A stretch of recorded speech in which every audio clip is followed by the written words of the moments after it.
Choosing Chaos, Solo Motherhood by Choice is the non-BS, unapologetic podcast for women who decided to be moms on their own timeline. No waiting around. We're deep in the messy, joyful, and sometimes downright exhausting parts of doing it all by choice. From fertility struggles and 3 a.m. feedings to those awkward, "who's my dad?" talks.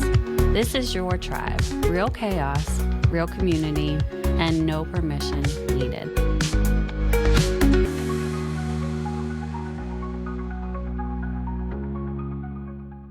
Welcome back to Choosing Chaos, Solo Motherhood by Choice. I am your host, Laura. Today's conversation feels incredibly important. As we recognize Maternal Mental Health Awareness Month, we're taking time to shine a light on something that touches so many women, yet still is not talked about enough: maternal mental health. When we think about motherhood, we often picture joy and love and connection, but the reality is far more layered than that. Mental health can be impacted at every stage of the journey.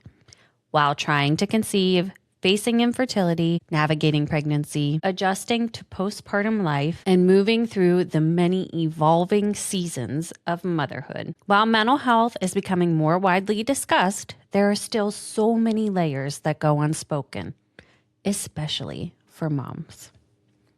We are joined today by Cathie from She Blooms, a practice dedicated to supporting women through the emotional journey of fertility, pregnancy, and motherhood. Their work centers on the idea that mental health is deeply intertwined with every stage of this experience. Because on this path, mental health isn't just part of the story, it's foundational. It shows up in each decision, the transitions that we make, the hard moments, and even the joy. So, today, we are making space for this conversation. Let's dive in. Okay. Cathie, welcome to Choosing Chaos. How are you? Thank you. I'm good. Thank you. How are you? Good. Thank you very much. To get us started, we would love to hear more about your background, what led you to this work as a therapist, and what drew you to supporting women through fertility and motherhood. I am a licensed marriage and family therapist. Have been doing so for 20 years. I remember older women in their career when I first started being like, how did you stay in it that long? And here I am, super fun. I was for a long time what I would call a generalist. I just kind of saw everybody, whoever would call in. I would see kids all the way through adulthood, male, female. And then my own story of infertility happened back in, I think, let's call it 2009, and for 3 to 4 years. And long story short, I couldn't have kids, and I had lots of diagnoses and recurrent miscarriage. And once I got through healing, I thought I really need to be a part of the change, because back then there was not podcasts, there was barely Facebook, and there were barely any books, and definitely not ChatGPT or online support groups or anything. I thought once I heal, I need to be part of the change. That was, let's say, 2017 when I niched myself. It's been 9 years of me working with infertility and loss, but then realized that sometimes people do get pregnant. It wasn't my story, but it happens for a lot of people.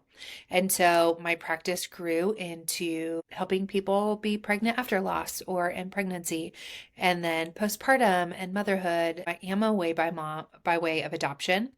And so we have 2 boys that we adopted from Ethiopia about 10 years ago. I know. I developed a really big passion for adoption, and I'm a special needs mom. And so helping those moms, just all of it. It just kept growing. You went from like feeling it, being in the really hard parts of it, right?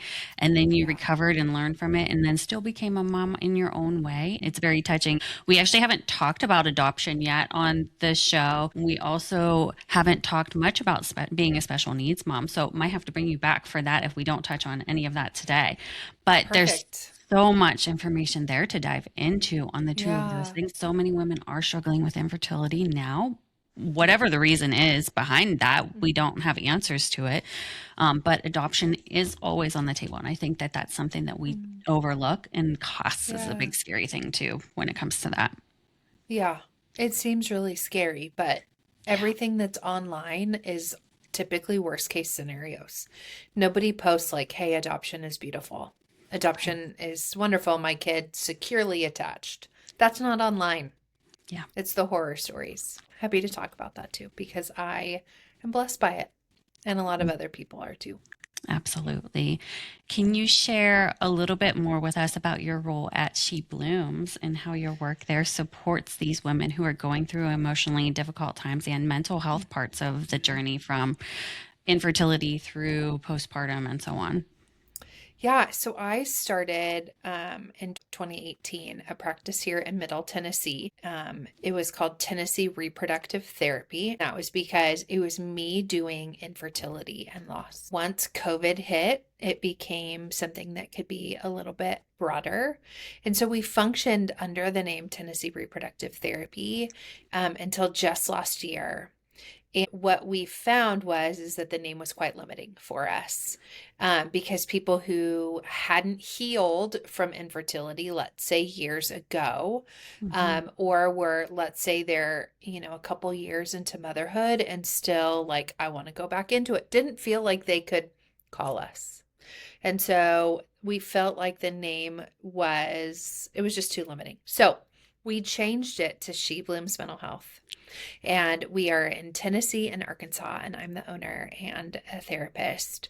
And we have lots of practitioners that do anything from I want to have a baby to fertility, infertility, pregnancy, postpartum, NICU, birth trauma, parenting, postpartum, perimenopause, menopause. Because of my story, I went into menopause at 37 surgically. And so I have a real sweet spot for women who are going through the change Yeah. and all the chaos that ensues, especially now that we're becoming moms older.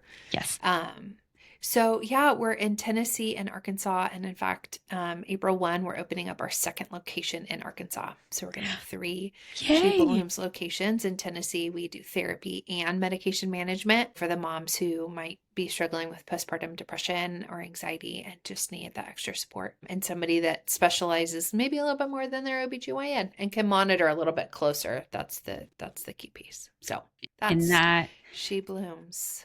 And that's really important that you say that because as much as our OBs and our pediatricians can monitor some of that, they Yeah. only see a little glimpse in time where they're judging you based off of a survey or the conversation that you're having. And it's much larger than that Yeah. little glimpse in time. And a lot of times we as women hide that, right? Hide those vulnerable moments because we don't want to let people in to see those scary moments or concerning moments about us. We don't want to be vulnerable, I guess is the better way to say it. But we're Yeah. going to break down some of those key areas. Do it. So let's talk about processing the path and the grief.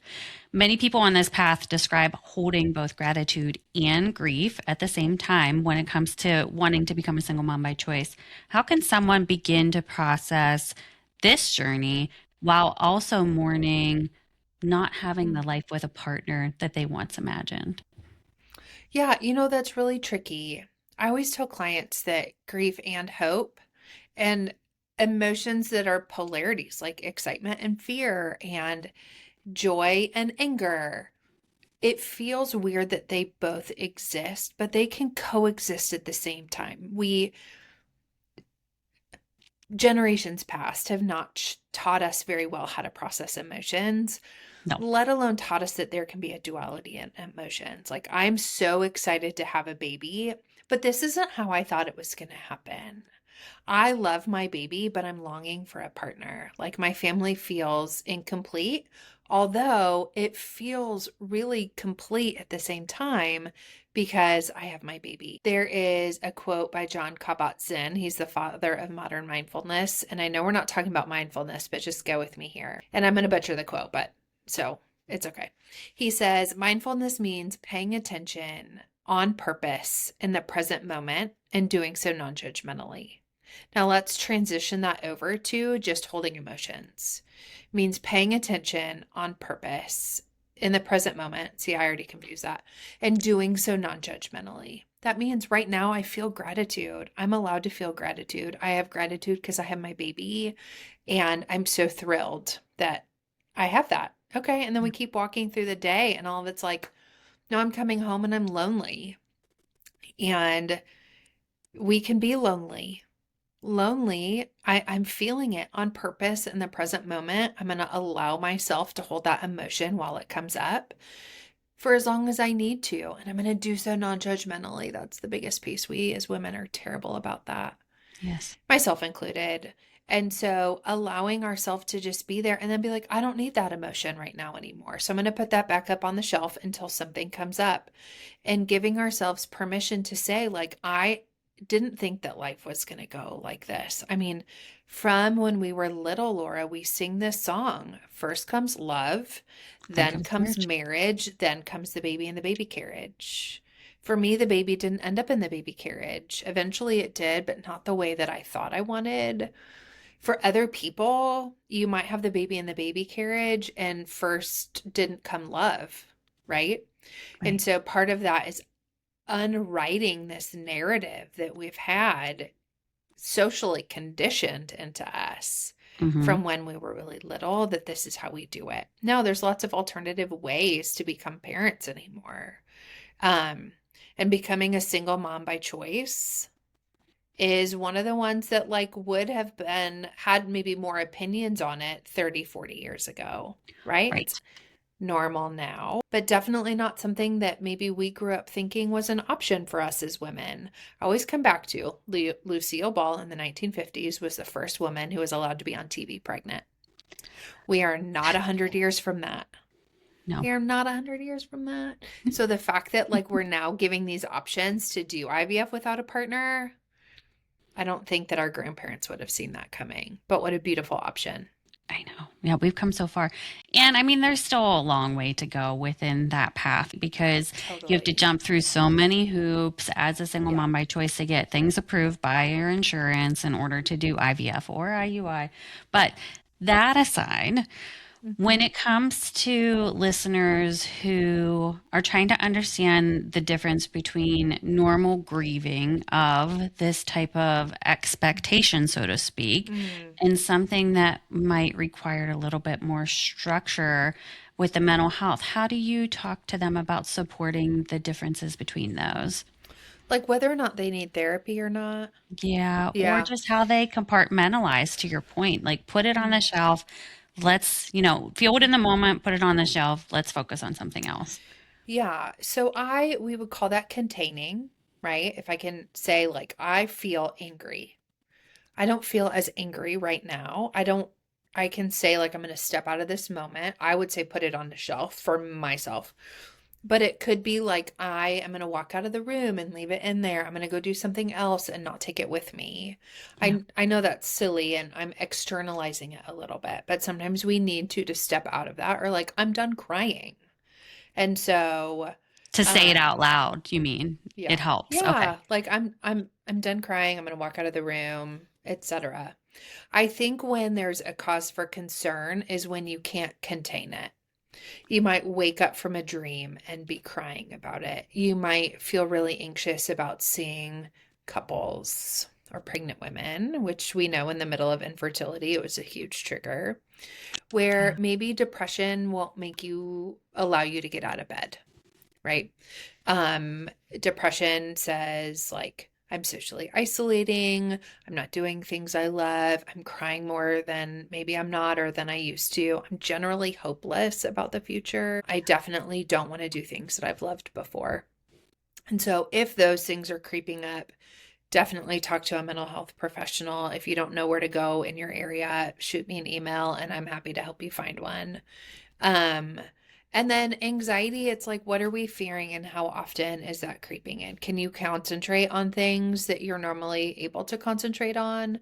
Or is that kind of overshadowed by this general sense of fear and hopelessness? I mean, there's a lot more that goes into it, but if you're having thoughts of like, nobody loves me, I should leave this world, definitely you need to call 911, tell somebody, or go Yeah. to your nearest emergency room, because life, even with a partner, without a partner, is super worth living, and you are of value to this world as a woman, even if you don't have a partner or a baby. I know it doesn't feel like that sometimes, but um, yeah, you are important regardless.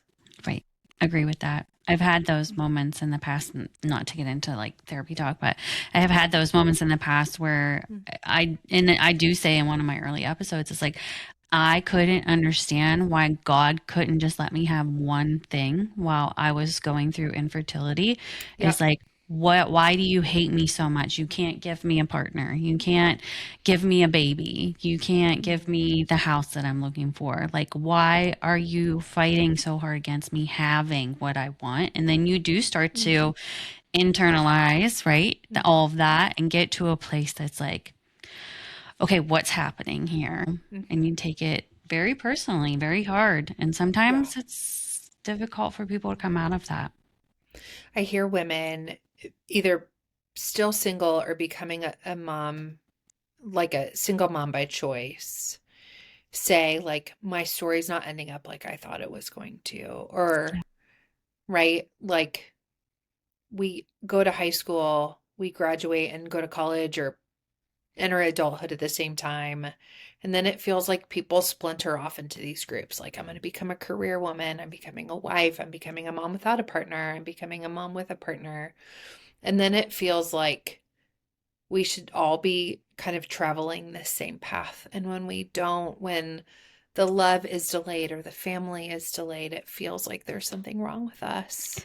And Yes. there's not. Everybody's story is written so different, but it absolutely feels like there's something wrong with us. I remember I am a married woman, and I remember in the middle of infertility telling my husband, go leave and find somebody with a healthy uterus. And he's like, I certainly didn't marry you for that work in.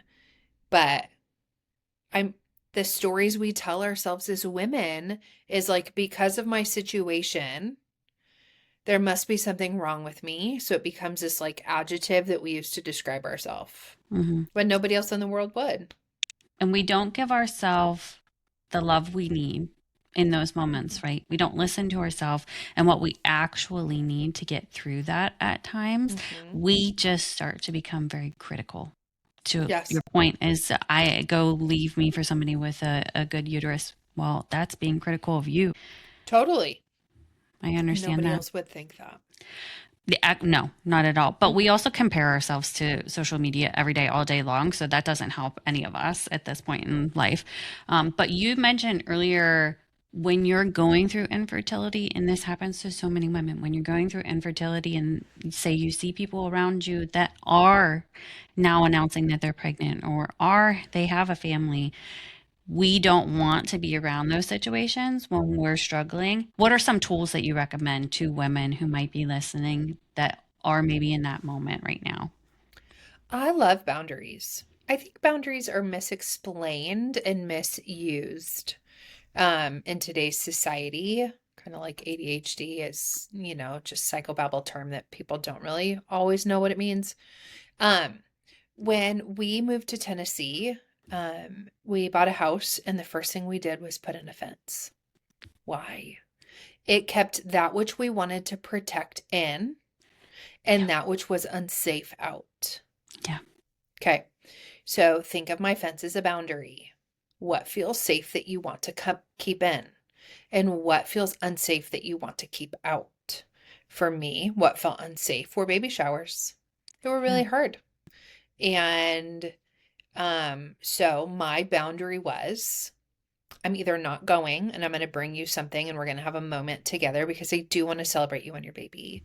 But I just can't be with all like the old women who are like, I crochet, do this or whatever. Um, and I could also go for just a little bit of time, right?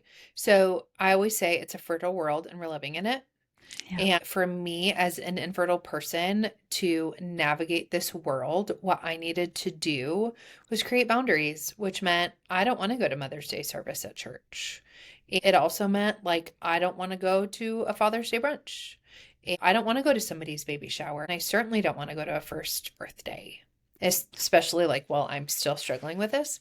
And so I think boundaries are super healthy. And if there's something that you can't get out of, like you have to throw the baby shower for your sister, or you have to go to a wedding of somebody who maybe already has a kid, or just a wedding of somebody who you might have started dating somebody at the same time and you're single again and they're getting married. You can skip the ceremony and just go to the reception, or find ways that feel safe, or take somebody, or be busy. I think we underestimate that our reasoning for doing things is okay and that they don't need to be understood by people. And most importantly, that no is a complete sentence. And we're not going to follow ourselves behind and be like, oh, well, I shouldn't have said that.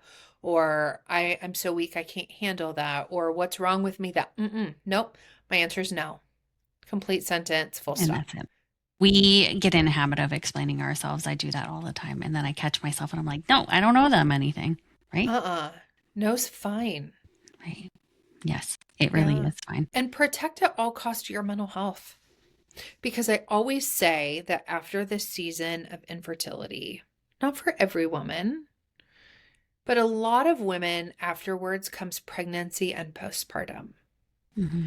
And so we have to take care of ourselves in the middle, because the lie around infertility is, I will be happy when I get a kid.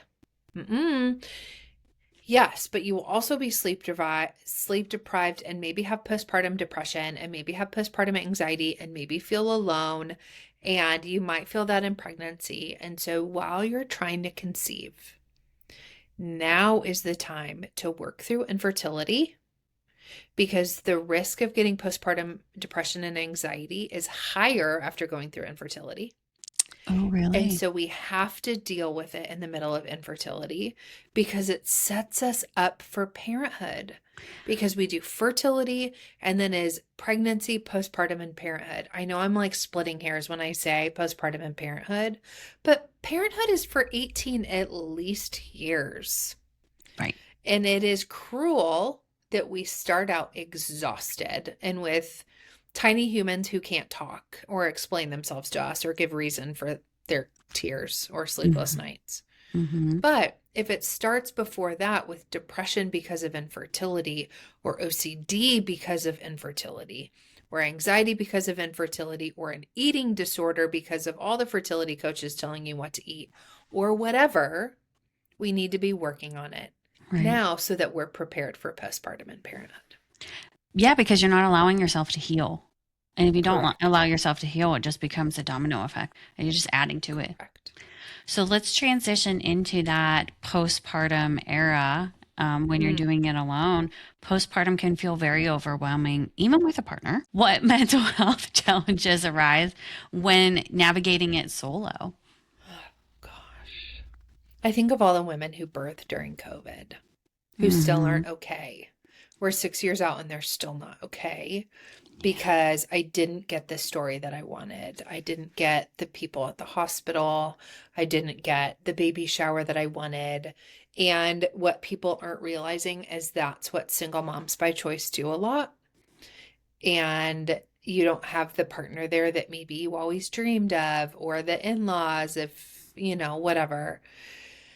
I think that being a woman in 2026 means we have ingrained in us that independence makes us strong and that asking for help makes us weak. And I think it's quite the contrary. Something that I keep on my desk at home is my mom's postpartum instructions for when I was born. Every time I get really frustrated by the birthing system or how we take care of women, I pull it out. It is like a 3x5 greeting card, so super small, and front, back, front, back. On the front is like my information. On the back is the hospital's information. Just 2 pages on the inside is like, don't bind, don't douche, don't have sex, take Milk-A-Mag if you're constipated. In the early 80s, that's all that we gave women at all, like hospital instructions. So we're doing a lot better. But in the meantime, since then, we have become independent women, which is a great thing, but it's also meant a lot of times we birth and go through motherhood solo, because if I ask for help, it makes me a bad mom. And I think that the biggest thing, and other cultures do it really beautifully, is we need other women in our corner. We need women caring for us. That's the idea of a doula and a midwife, how it originated. And that was in our own family structure. Generational support.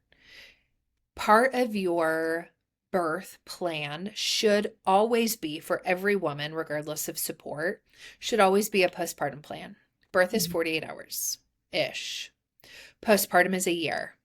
So part of our postpartum plan ought to be who's going to be there, who's going to be part of our birth, who's coming home with us, who's caring for me when I have medical needs, who's caring for the baby when I'm exhausted, right? Who are going to be the women who come into my life and are like, I got you. That is the most important piece of a woman's postpartum journey, especially if you're going to parent alone.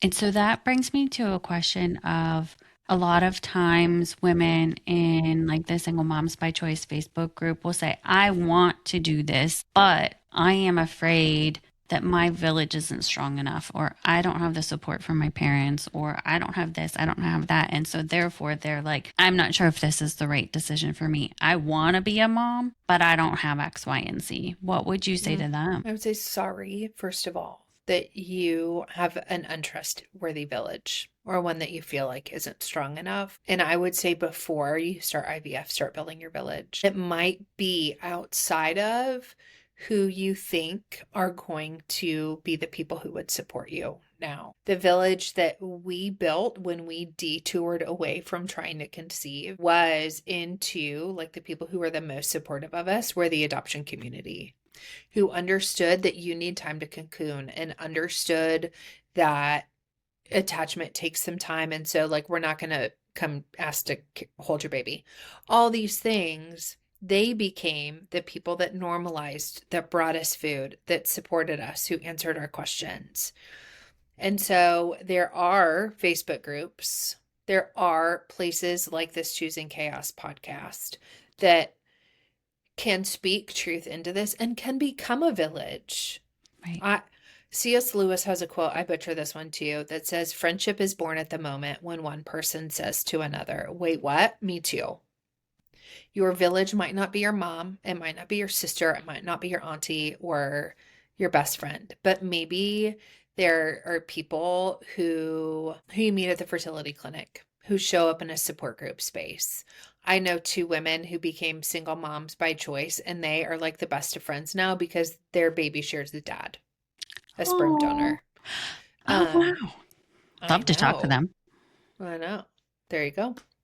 I can introduce you. Find your village, make your village, make the one that's going to understand, make the one that's going to say, like, oh, you're up all night and wish you had a partner and are angry because of that. Yeah, I get that. I was too a week ago.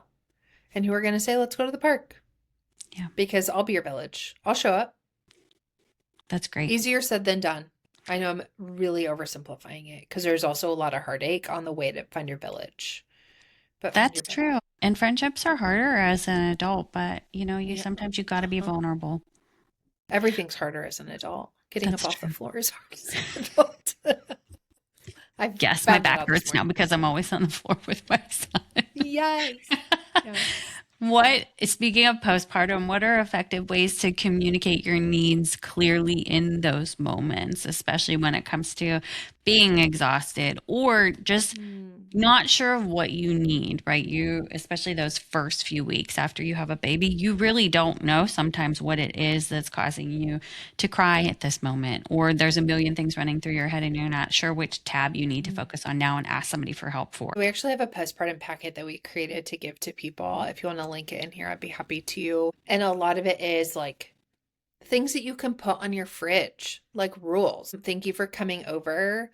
I might feel uncomfortable asking you to wash your hands to your face, but it's on the fridge. Like, please wash your hands before holding the baby and take off your shoes or whatever. Another thing that you can put on the fridge is like, if you want to be here and help, here are some things that you can do. My dishes. Will you take my dog for a walk? That would be super helpful for me. Mhm. Will you feed the cats? Will you go to the end of the road and get my mail from the apartment mailbox? Whatever that might be. And there's other things in there that are just like, here are ways that I know. Here's my pediatrician's number. Here's my psychiatrist's number. Call them for me. Will you set this up for me? Just being able to say, like, when people ask you, what can I do? They're thinking, hold the baby. But you might be thinking, I want to hold my baby. Can you please go move over the dishes so I can wash the bottle parts before I go to bed? That might be what's really, can you please take my trash to the end of the street when you go? People want tangible things to do, but they're not going to walk into your house and be like, oh, those baseboards are disgusting. Let me wash those for you or whatever. Nobody's looking at your baseboards in them. But just being able to advocate for yourself in a way when somebody says, what can I do to help? You give them an actual tangible something that they could do to help. Do you think as a society, we have also set the precedence that when it comes to visiting a mom postpartum, that the expectation is, what can you do for her? You can hold the baby for her. And it goes back to Yes. what you just said is mom needs help too. The baby isn't the only thing that needs held. There's all these things around mom that mom's not going to vocalize because she might not know. And I think that's hard for us when we walk into somebody else's home to really accept. I think the mom should be the first person that we're concerned about. When I Yeah. see a new mom and a baby, I'll say, how are you, mama? Rather than let me see the baby. Because I know we all want to dote on the baby, but the baby's fine. It's fed, it's warm, it's well taken care of, it has a clean diaper. But mom might still be wearing a diaper and she's wishing that she didn't have a tear and she might not have slept in 2 days and she's leaking. Right. And so, what can we do for mom? She might just say, hold the baby so I can go take a shower. Great. But she may have already snuck that in this morning or that morning. And so just being aware of other things that you might think, I would really like to get to that. Will you please move over my laundry? Yes, my underwear's in there, but it doesn't matter. What are some early signs of burnout or postpartum depression that Yep. might be easier to miss when you're doing this alone? Let's also take into consideration, backing up a little bit, a vast majority of women experience baby blues. That's 2 to 4 weeks Yes. postpartum, and that looks like a terrible, and it is a terrible hormone crash on top of exhaustion. For like 80% of women, that goes away. And postpartum depression, we used to think was within the first 6 weeks, and now we say that it's an entire year. I think it should be 2 or longer. Oh, I'm glad that we've gotten it. It went from 6 months or 6 weeks to 6 months to a year. yeah. And it looks different for every person. Sometimes it looks like detachment. Sometimes it looks like anger. Sometimes it looks like avoidance. I don't want to look at the baby. Sometimes it looks like irritability. Sometimes it looks like withdraw from everybody. Sometimes it looks like I want to sleep all the time. Sometimes anxiety and depression overlap. So it might mean I don't want to do anything for the baby because I'm afraid I'm going to hurt it. Yeah. Right? Mhm. I can't leave the baby. And so I'm withdrawing, but I can't leave the baby because I'm afraid it will pass away from SIDS. Yeah. Right. I can't leave the baby with anybody else because it'll get sick and I don't want to be alone again. Right. So if you're starting to feel anything else but like I'm really tired and I'm overwhelmed and maybe I experience some loneliness, but it's creeping into depression or anxiety, it's often a slippery slope. Okay. Yes, it's partially hormones, but hormones, I mean, you're thinking hormones in early pregnancy double every 48 hours and then continue to grow. And then within the first like couple weeks, they've majorly decreased. Okay. Yeah. So, and then around 6 months, cortisol spikes. Cortisol is our stress hormone that makes us feel like I want to pull out my hair. There are lots of variations of hormonal shifts within the first year. And let's say you're a working mom And maybe you've settled into those first couple weeks of like, I've got this down. And now you maybe have guilt of leaving your baby or resentment that you don't have a partner who works really hard for you so you can stay home with the baby. Any number of things. If any cognition, belief, emotion feels like it starts to become out of control, seek help. Seeking help does not mean that you're not meant to be a mom. It doesn't mean that you made a bad choice. It certainly doesn't mean that you're not a strong enough woman, and it doesn't mean that there's anything wrong with you long term. Postpartum depression is very treatable, and it can be very treatable very fast. A lot of times what we need is somebody in our corner saying, "You're fine. You're fine. If you look away from the baby, it's not going to pass away. Yeah. Here's some truth about it. Here's a couple coping skills. Maybe you need some medication." Yeah. But just being able to recognize it in yourself, or part of what's in our packet is here, support people is what you need to look out for with postpartum depression and anxiety, and when you need to tell them they need to reach out for support. Or here's how you reach out for support for them. There's so much to dive into there, but I think of one thing that my therapist had kind of set me up for when I was about to have my son was baby blues are real. Everybody goes through them. It's a lot of crying. But when you start to think of hurting yourself or hurting your baby, we're having a whole different conversation, right? Yeah. Because then that's most likely you're in a depressive state and we need to have a deeper conversation. So I always tried to like level set myself as I was, and I'm still kind of, you said 2 years, I'm still kind of in that postpartum era of life. Totally. But yeah, it's just like you really have to stop in the moment and be like, what's actually happening here and how am I actually feeling? Because it Yep. can be very different. Absolutely. And there was something else you said that I'll circle back to. Oh, going back to work. That is hard for a lot of moms. And so you're feeling like you said, like you can take it all on. But something else that was advised to me by, we get counselors when we return to work. And she said, you're going to feel like you can take on the entire world, but there's going to come a point when that roller coaster is going to go downhill and it's going to hit you out of nowhere. And that's when Yep. you're going to be like, what am I actually doing here? And I felt that. I came back to work within a few weeks. I was like, give me all the extra, blah, blah, blah, blah, blah. And I think it was maybe 6 weeks in, I was like, I hate this. I hate my Yep. job. I hate being here. I can't take on anything else. I need to set boundaries because I'm like doing too much. I said yes to too many things.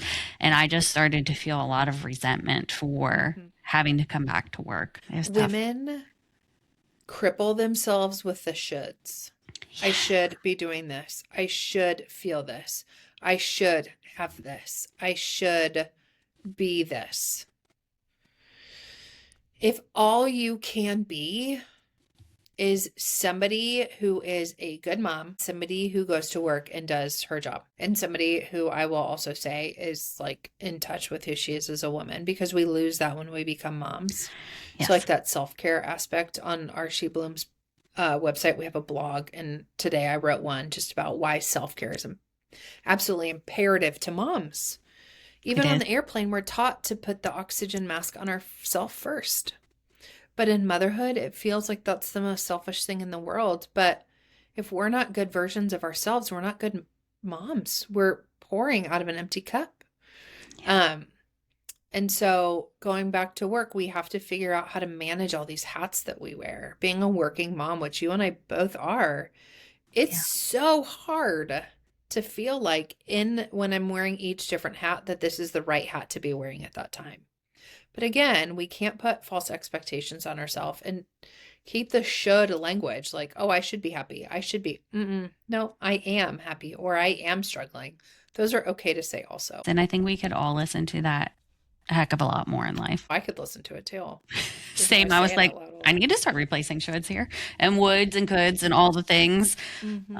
So if we transition into the toddler years and emotional regulation, that toddler phase is very difficult and full of a lot of intense, big emotions, right? Tantrums, hitting, biting. What is actually developmentally happening during these behaviors for our toddlers? Yeah, I think a lot of, so I'm not a pediatric specialist, but I will say, is they're learning how to have their voice. They're learning how to exist in this world with an unregulated nervous system. So sights, smells, things that they touch, like that tactile sense, everything in their world is brand new. Yeah. And they're trying to control that which they can control and experience that which is theirs to experience at that time. But everything is brand new in the same way that we're brand new moms, they're brand new humans. And so they are trying to figure it out without words. And I'm going to piggyback this and take this into how do we regulate as moms, if you're okay that I go Which was there. my next question. How can we as Great. parents emotionally regulate ourselves when they're Yeah. having these moments? This makes sense to me through the lens of having a chronically dysregulated son who has autism and sensory processing disorder. And I don't think, I mean, generations past, we were certainly never taught how to regulate our nervous system. I know even when I went to Yeah. grad school, that was not part of any curriculum whatsoever. And so I think that the best way that we can help our child with a dysregulated nervous system is to have a regulated nervous system ourselves, So right? what are some steps we can do that? When kids go big, when my kids go big, I go small. When they start yelling and tantruming or whatever, me going louder, us going bigger, dysregulates their nervous system even more. It sends them like into shock a little bit. If you look at like a kindergarten classroom or a preschool classroom, let's say they're all coming back in from recess and the teacher's not going to yell like, be quiet if she wants regulated nervous systems. Lay down on your mat and go to sleep. A lot of times they turn off the lights and whisper. But when my son starts to become dysregulated, I can see him going up. We call it hyperarousal. It's almost like a fight or flight state, but they're not in trauma, even though their body thinks they are. How do we get them back into what we would call the window of tolerance, the place where it's like our baseline where we're really regulated? I might say, buddy, it looks like you're really overwhelmed. I'm not going to whisper anymore, but imagine me whispering so you don't have to like turn up the volume in your car. But just to say, like, and slow your voice down a little bit. I feel overwhelmed too. Would you like a hug? Or is there something else? So the slowing of the speech and lowering it makes their brain stop going into more dysregulation. And we're now slowing it all down so they can start coming down to baseline or window of tolerance. But it also helps us because we're not getting more frustrated. Rocking back and forth, so side to side, is also something that helps get us back online. It's called bilateral stimulation. We do it when we walk. So going for a walk when we're overwhelmed is really helpful. Think of really instinctually what we do for the first time that we hold our baby. We rock side to side. Mm-hmm. Okay. We were also rocked side to side the first time that we were held. So that back and forth is really good for our brain. If my son's not doing it with me and I can rock back and forth so his eyes follow me, that's really helpful. Or if I can hold them when they're little and rock them back and forth, all of a sudden their brain is trying to go back online, even though they don't know what we're doing. Okay. So that rocking behavior for you, if you're becoming dysregulated, you can tap opposite shoulders, opposite legs, go for a walk, anything that gets you kind of swaying or back and forth. EMDR is a treatment modality that helps us, where we're trying to engage both sides of your brain to deal with a trauma so that you can find regulation again in the process of dealing with the trauma. If that works, there's also, we homeschool my son that's on the spectrum. I can turn on bilateral stimulating music that as he's sitting at his desk, I'm co-regulating alongside of him because of the music that we're listening to, and he just thinks that we're listening to ocean sounds. Oh, that's so So fascinating. deep breathing is, and we've all heard it, right? Just Mm-hmm. breathe deep. And I think sometimes we end up hyperventilating ourselves because we do it and we go, okay, even now I'm going to need to take a deep breath to overcompensate for that. Here it comes. Sorry, but if we can take slow, moderate, diaphragmatic breaths, even like mirroring that for our child. Like when I Yeah. get overwhelmed, I need a deep breath. Will you do that with me? Actually, I need to do them with me. Set the They example. Be the example. they don't know that these are all things that we're doing. And again, they might still be screaming and whatever, but all of these things that we're doing, we're modeling behavior that when they get older, they can utilize. I'm very much an introvert myself. I used to give myself timeouts when the kids were little and just say, Mama needs 10 minutes. I'm going to go into the bedroom. I'm going to cool down. I'm going to come back a better mommy. And Yeah. then when my kid was like 8 and he was like, Mom, I need to go take a timeout. I'm overwhelmed. And I was like, mission accomplished. Great. Right. Yeah. Yeah. Hmm. So all of these things that we're teaching them when they're young are breadcrumbs. Also knowing their tantrum has nothing to do with you as a parent. They would be tantruming even if you had a partner. So this isn't because you're alone. And they will grow out of it. There are very few, spoiled ones still do, 19-year-olds who are jumping up and down and throwing themselves on the ground. This is a Yeah. rite of passage that you went through and that our children have to go through to learn how to communicate things that they want or learn how to communicate their sadness or dissatisfaction if they don't get what they want. I think it's great that we have, as a society, started to learn that self regulating is extremely important because think of when we were growing up, similar to what you had said earlier. It's like we didn't have those tools and we just don't know how to take care of our emotions in that moment. We were never taught Yeah. how to just like smell the flowers and blow out the candles. I Mhm. wish we would have, but I'm so happy that we are setting our children up for Mhm. a better successful future in helping to regulate themselves Mhm. because we all needed that and we're missing that piece. But even as a mom, let's say you're a working mom and driving home, put your feet in the grass before you walk in the door. It's regulating.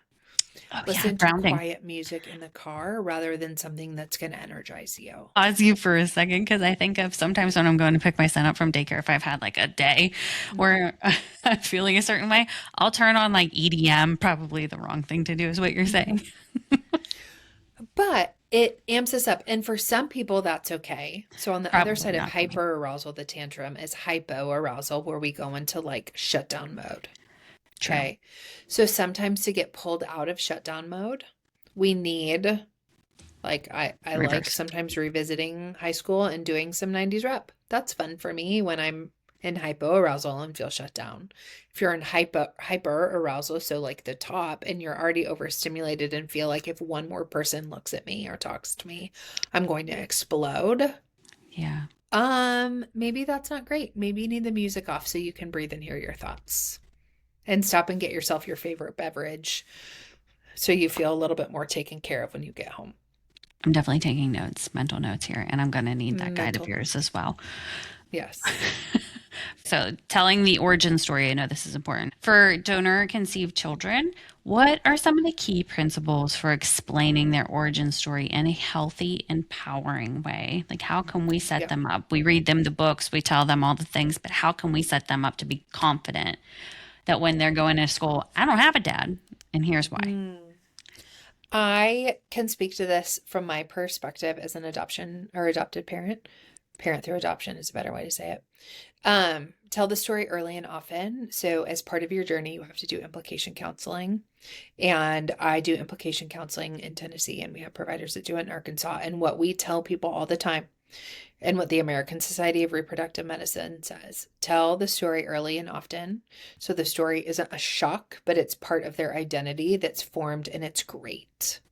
Something that we did when we were traveling to and from Ethiopia a couple times, and even our entire adoption journey, is we created a Shutterfly book that tells their entire story before we found them, and everybody that was excited for them and everybody that was going to love them. So it's not just a book you buy off of Amazon, but it's the story of our family. And Adorable. every time that we talked about their adoption, we would talk about it very openly, and we would go through um the books together. And as our kid got older, when he would meet new friends, he'd be like, let me show you my storybook. Tell them the story in a way that it's great. Lots of families are created lots of different ways. There are mommies and daddies that look different. There are mommies and daddies and people who are like in our family, we're biracial. My husband and I are Caucasian and my kids are Ethiopian. Yeah. And that's great. Mm-hmm. Every family gets to be created equal. And there are some that are a little bit more common, but that doesn't make them the only right way. Right. And every time, I remember one time my black son was supposed to be Andrew Jackson in a performance. And Andrew Jackson in Tennessee, the story is that he's a slave owner. That was confusing. And so what are ways that we can like advocate for our stories with teachers? I need a different role in this play. Because that felt murky for him, but we're validating and fighting. And I have to be mama bear a lot of times. Like I've sat down in the pediatrician office and been like, your form is not sensitive to families who are different. There was not a way for me to communicate that I have no information about their biological family. And that felt really triggering for us as we went through it. You need to do better. Or telling the story at home in really safe ways. I also made everybody in our family agree that if our kids went to them with any type of questions, their answer should 100% of the time be, you go talk to your mom and dad about that. We Right. were the only ones that were truth tellers. That's great And there's advice. also part of the story, which I have found to be really special to them. There are parts of their story that nobody else in the world knows. Like our own parents don't know because we wanted, as much as everything was out in the open, we wanted our children to be able to hold on to special pieces of their story. And so, like, they have pictures of a biological family member, and nobody in the world has seen them but my son. And he doesn't want anybody else to know. And so that's his secret. And that's respecting his boundary too, right? And give them permission. Let's say you also need to do adoption or whatever. Give them permission to love that family member. Yes. Like we celebrate every year on Mother's Day. Like my question will be, how do you want to celebrate your birth mom? Do we need to make her a cake too? We'll never meet her. They're not part of your life, but that's part of who you are. So if we need to love them, I can get my pride out of the way. That's fine. You call me mom. But if she is somebody who a part of you identifies as being a mom, then great, let's celebrate her because she made you and that's a beautiful piece of you. And we can celebrate the donors as well because they are the reason that we are single moms by choice. You know, if we Yes. didn't have that sperm, we wouldn't be here. Or Yeah. if you needed an embryo, Yes. right? Because of for Or whatever egg. reason or Yeah. whatever. Right. It's a beautiful piece of who they are. And everybody's identity has to be designed at the beginning and we build off of that. And junior high, high school, college, adulthood, that changes and it's either secured or changed. And that's great. But we want to give them that perspective at the beginning that who they are and how they got into this family and mom's story is great and beautiful how it is. Exactly. Because it is. It's unique in their own special way. Yes. The very last question I have for you is if listeners take away just one mindset shift or tool from this conversation, what would you hope that it is? Can I get 10? I want to say a couple things, if I may. Yes, of course. Yeah. Prioritize your mental health. Society and in the middle of infertility, it's not what's prioritized. Prioritize your mental health. Yeah. Start regulating yourself now. Work on nervous system regulation. If you don't know what that means, and you're in Tennessee and Arkansas, work with us or find somebody that can support that nervous system regulation for you and start building your village. As a single mom by choice, you need your village. Absolutely. And so let that be something that you start building right now. And you are enough. I think very special. every woman is enough in and of themselves. Not with a partner, not with a baby, but you standing alone are enough. And you are valuable to this world, even if your story has taken lots of detours. Absolutely. Yes. And so speak self-love over yourself, like you would a best friend or you imagine a partner doing for you, but without a words from another person. Speak, I am enough, I am worthy, I am capable, whatever it is that you need to hear, be that voice for yourself because you are all of those things. Thank you so much for that advice. That is so important for everybody out there listening. I could listen to some of that myself. My therapist gave me like a mama self-care that I have on a whiteboard over here. And it's like self-care, meditation, self-love, patience, and then the 4-2-8 method. And so I still like look at it, but I also have like be kind with love and give yourself grace written. It's wonderful. So I like still follow along with that. It was a pleasure to meet you, Cathie. Thank you so much for this time. Visit us online, she-blooms.com, or on Instagram, Facebook, or TikTok at sheblooms mental health. As we wrap on today's conversation and recognize Maternal Mental Health Awareness Month, we hope this reminded you that your mental health matters deeply at every stage of this journey. Motherhood doesn't follow a single path, and neither does mental health. It evolves through fertility, infertility, pregnancy, postpartum, and many seasons to come that follow. And through all of that, support, awareness, and compassion can make a meaningful difference. To Cathie and the team at She Blooms, thank you so much for sharing your insights, your compassion, and helping to bring the language and support to experiences that so many are navigating, often quietly. And to anyone who is listening, if something in this conversation resonated with you, take it as a gentle reminder that you don't have to carry all of the weight alone. Whether it's reaching out for support, leaning into your village, or simply giving yourself more grace, it all matters. Because when we take maternal mental health seriously, we're not just supporting mothers. We are strengthening families, communities, and future generations. Thank you for trusting us with your hopes and your hearts, and for embracing both the beauty and the chaos alongside of us. Until next time, here on Choosing Chaos.